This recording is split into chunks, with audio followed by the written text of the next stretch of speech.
이제 저희는 2번 문제 풀러 떠나보도록 하겠습니다. 네, 첫 번째 이상형 월드컵 만나봤습니다. 우승 종목은 파마 리서치였네요. 네, 이번에는 다음 주를 대비해 보도록 할 텐데요. 이번 문제지 통해 만나보시죠. 네, 다음 주에도 주목해야 할 섹터를 고르시오. 세 가지 주요 섹터가 자리했습니다. 하나씩 살펴보도록 할 텐데요. 먼저 반도체입니다. 네, 새해 첫 거래일부터 반도체가 달렸습니다. 삼성전자와 SK하이닉스는 나란히 사상 최고가를 경신했는데요. 지난해 반도체 수출이 역대 최대치를 기록했습니다. 올해에도 메모리 반도체 가격 상승세가 지속될 것으로 보이는데요. 또 더불어서 트럼프 행정부가 엔비디아의 H200을 중국에 팔 수 있도록 허용을 했죠. 이 가운데 중국 기업들이 200만 개가 넘는 대량 주문에 나섰다고 전해졌습니다. 이러한 소식에 반도체 전반에 온기가 불었던 하루였습니다. 다음은 로봇 섹터입니다. 네, 이제 다음 주 열리는 CES 개최를 앞두고 로보틱스에 대한 기대감이 커지고 있죠. 이번에는 혁신가들이 나선다라는 주제로 피지컬 AI가 화두가 될 것으로 보이는데요.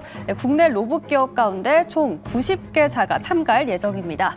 미국 현지에서 기술력을 선보일 것으로 보이면서 로봇에 대한 랠리가 나타나고 있는데요. 주가 흐름에 대한 전망 짚어보겠습니다. 세 번째 섹터는 우주항공입니다. 최근 스페이스 X 상장에 대한 기대금 다시금 부각이 되고 있는데요. 어제 스피어가 미국 우주항공 발사 업체와 공급 계약을 체결했다라는 공시를 발표했습니다. 지난해 12월까지만 해도 스피어가 총 7건이 넘는 공급 계약을 따내면서 수주 실적이 꾸준히 늘고 있는데요. 또 국가우주항공청장이 신년사에서 올해는 우주항공 강국 도약에 대한 신년사를 발표하기도 했습니다. 이에 우주항공 섹터에 훈풍이 불었는데요. 과연 이 시점에서 지금 공략해도 괜찮을지 이에 대한 인사이트도 짚어보겠습니다. 네, 이렇게 세 가지 섹터에 대한 이야기 만나봤는데요. 이 안에서 다음 주에 주목해야 할 섹터는 무엇일까요? 두 번째 주식 남녀의 선택 보드를 들어주세요. 네, 반도체, 로봇, 우주항공.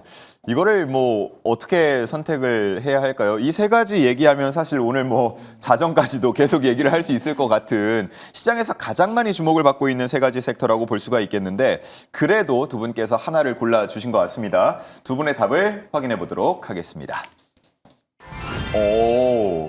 로봇도 있고 우주항공도 있었는데 일단 두 분께서는 뭔가 좀 근본, 반도체 쪽으로 주목해보자 이렇게 말씀을 하신 것 같아요. 자, 이번에 우리 이 대표님 얘기 먼저 한번 들어보겠습니다. 네, 아무래도 삼성전자 잠정 실적 발표도 있고 또 오늘 반도체를 고른 이유는 SK하이닉스와 삼성전자, 특히 삼성전자의 상승이 좀 굉장히 두드러졌지만 소부장 기업들도 같이 움직였다라는 데 좀 의미가 있지 않았나라고 생각을 합니다. 그 전까지는 반도체 투톱이 움직였을 때 소부장 기업들은 상대적으로 좀 같이 동조화돼서 움직이는 경향들은 약했는데 오늘은 정말 소부장 안에서도 강한 시세를 보이는 흐름들이 나와줬기 때문에 오히려 이 시세의 연속성이 반도체 섹터에서 집중적으로 이어갈 수 있겠구나라는 생각들이 저는 좀 강하게 들었고요. 그래서 반도체 섹터를 그래서 고른 것도 있고 삼성전자 지금 4분기 영업이익에 대한 기대 심리는 굉장히 커지고 있고 HBM4에 대한 2월 양산 스케줄을 지금 두 기업 모두 갖고 있는 가운데 순조롭게 잘 진행이 된다라고 했을 때는 HBM4 시장에 대한 기대도 있겠지만 지금 구글, 메타, 이제 TPU 다음 세대 그리고 메타 같은 경우에도 지금 ASIC 반도체 시장으로 가면서 HBM3 이 12단과 16단에 대해서도 계속해서 가격이 올라가고 지금 캐시카우 역할을 HBM4가 나와도 해줄 수 있을 것이다라는 전망이 나올 정도로 범용 D램, 낸드, HBM3E 거기다가 HBM4까지 이런 라인들이 잘 갖춰준다라고 했을 때는 장비 쪽의 회사들도 지금 2027년도에 역대 최고치의 매출을 세계 반도체 시장에서 찍을 수 있다라는 전망도 나오더라고요. 그럼 결국 주가는 2026년부터 더 강한 흐름들을 보여줄 수 있기 때문에 이렇게 전체적으로 반도체 업황을 타고 가면서 이제는 소부장 기업들까지 다시 한번 시세를 받아가는 모양새가 나왔기 때문에 반도체가 다음 주에도 좀 강할 수 있지 않을까라는 의견 드려보도록 하겠습니다. 네, 좋습니다. 자, 그리고 삼성전자 얘기를 당연히 안 할 수가 없어서 삼성전자 오늘 이제 시총 보니까 760조 정도까지 올라왔더라고요. 과거에 생각해 보면 한 300조 대가 가장 익숙한 것 같은데 어느덧 700조 원대가 됐고 그러면 이제 좀 기대가 되잖아요. 뭔가 천조. 예, 천조 가능할까 이런 기대가 되는데 제가 좀 계산을 해봤더니 대략 주가가 한 16만 원대, 그러니까 17만 원 가까이 붙으면 천조가 되더라고요. 네. 올해 안에 천조 기업 볼 수 있겠습니까?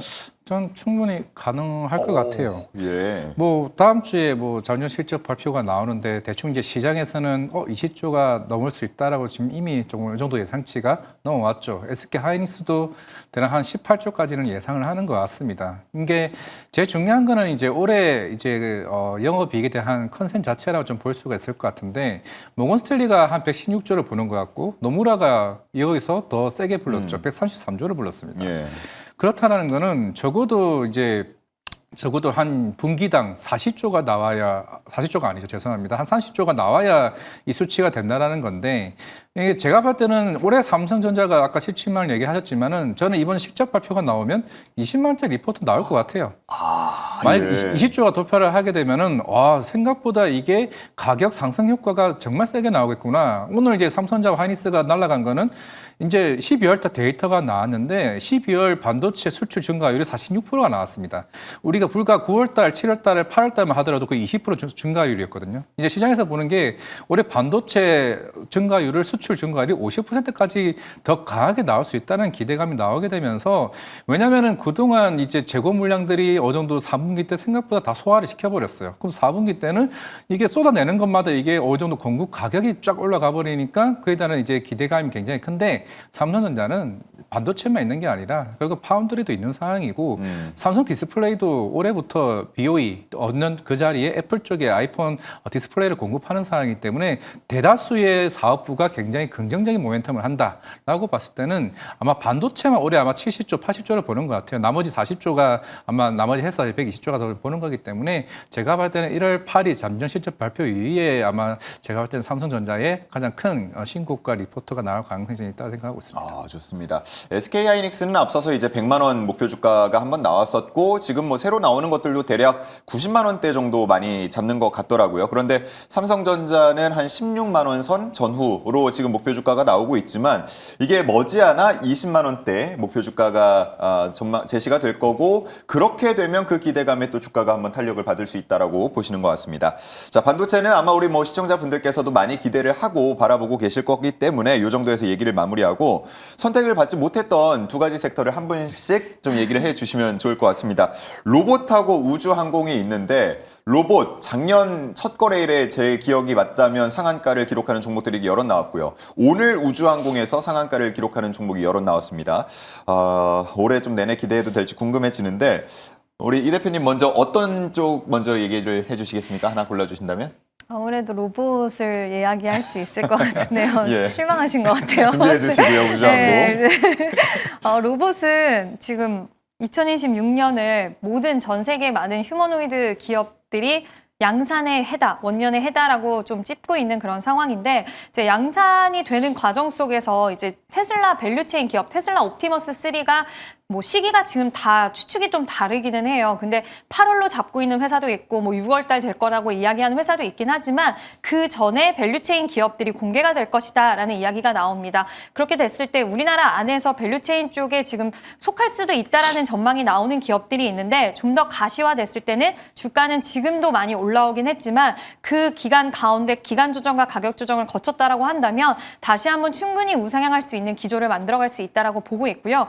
또 이번 연도에 뭐 클로버, 로보티즈 많은 그러니까 정말 흑자 전환을 했는데 큰 규모의 흑자 전환은 아니었지만 그런 기업들이 나왔다라는 부분은 이제 앞으로 우리나라 부품사들이 특히 중국과 지금 미국이 패권 전쟁을 로봇 쪽에서도 굉장히 가속화되고 있는 상황 속에서 탈중국 공급망, 지금 중국이 전 세계 부품 쪽으로 한 68% 점유율을 이상을 차지하고 있기 때문에 여기서 중국에 대한 공급망을 탈하기 위해서는 우리나라를 채택할 수 있는 가능성도 충분히 있다라고 보고 있고요. 뭐 보스턴 다이내믹스 쪽에 로보티즈가 감속기에 대한 대량 수주 이슈도 있었고 사명 같은 경우에도 빅테크 기업의 또 그 액추에이터 관련된 수주 이야기했던 부분들도 미루어 봤을 때는 그러니까 그런 부분들이 먼 나라 이야기는 아닐 거라고 생각을 하고 있고 2026년에 양산의 해가 됐을 때는 여러 가지 우리나라 기업들의 좀 시너지를 볼 수 있는 그런 소식들이 많이 들려오지 않을까라는 생각이 들어서 로봇주들은 지금 추격 매수를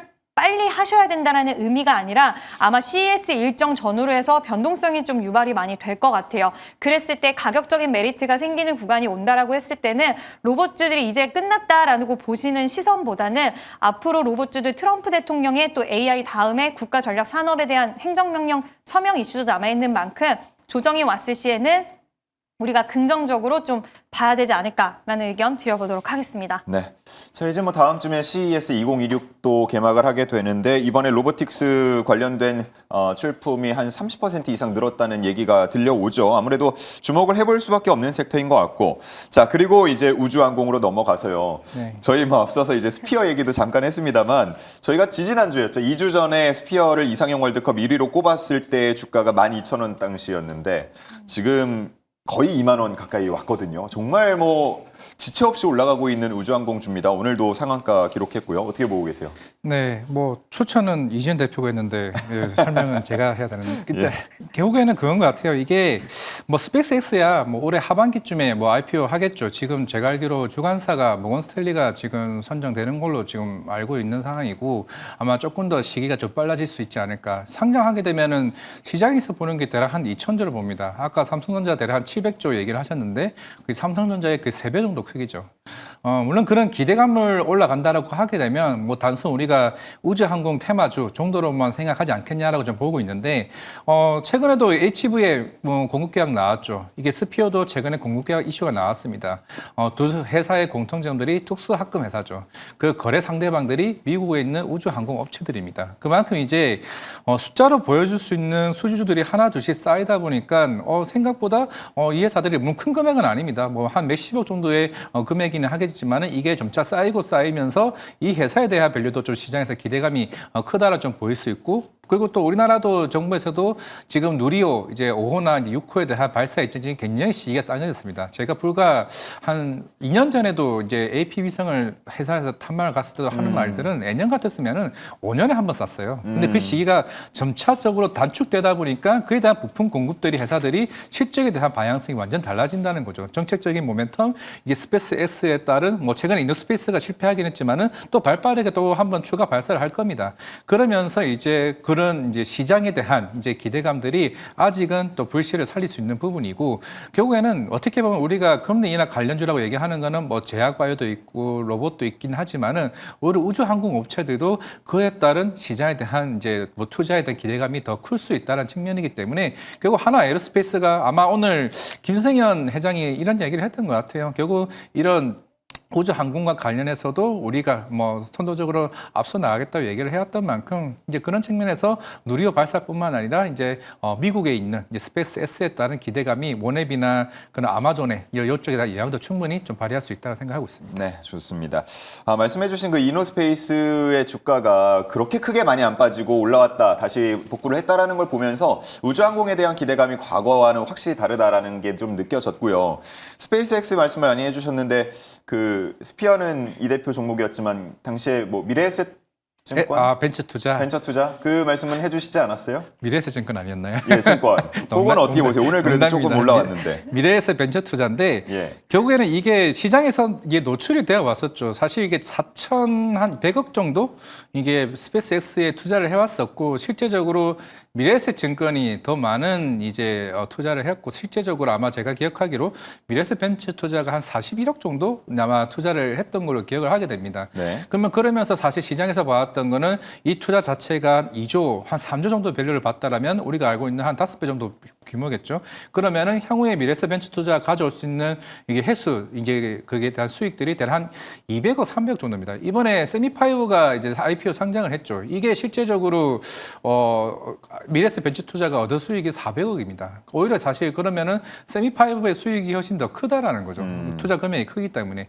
그런 측면에서 사실 미래에셋 벤처 투자는 수익성이 오히려 줄어들고 미래에셋 증권 같은 경우는 오히려 이제 스페이스X에 따른 수익성이 하반기에 더 커질 수도 있는 상황에다가 최근에 네이버 이제 그 페이 관련된 두나무 이슈가 아마 4월이나 5월쯤에 주주총회가 된다라고 하게 되면 오히려 미래에셋 증권은 그 핀테크 사업에 대한 밸류도 같이 덩달아 오히려 밸류를 충분히 좀 받을 수 있다는 측면 측면에서는 오히려 미래에셋증권이 훨씬 더 조금은 더 나은 측면이 좀 되지 않을까 생각을 하고 있습니다. 네, 좋습니다. 오늘 뭐 정규장 기준 각각 미래에셋증권 5%, 벤처투자가 9%대 상승하면서 함께 또 탄력을 받기도 했습니다.